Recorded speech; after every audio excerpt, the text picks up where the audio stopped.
একদিন ছোট্ট গণেশের খুব মিষ্টি খেতে ইচ্ছে করল। মা পার্বতী তাকে বড় ঝুড়ি ভরে মিষ্টি দিলেন।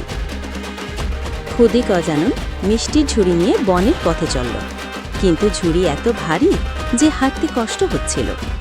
তখন তার ইঁদুর বাহন এসে বলল, আমার পিঠে চড়ো। ছোট্ট গণপতি ইঁদুরের পিঠে বসে মিষ্টির ঝুড়ি কোলে নিল। হঠাৎ এক সাপ এসে ঝুড়ির দড়ি ছিঁড়ে দিল। সব মিষ্টি গড়িয়ে পড়ে গেল।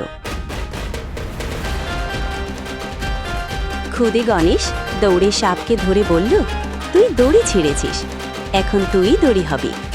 তখন গণেশ সাপকে কোমরে পেঁচিয়ে বেল্ট বানালো। সেই সময় থেকেই গণেশের কোমরে সাপ থাকে। এই গল্প থেকে আমরা শিখতে পারি, বিপদে বুদ্ধি খাটালে সমাধান মেলে।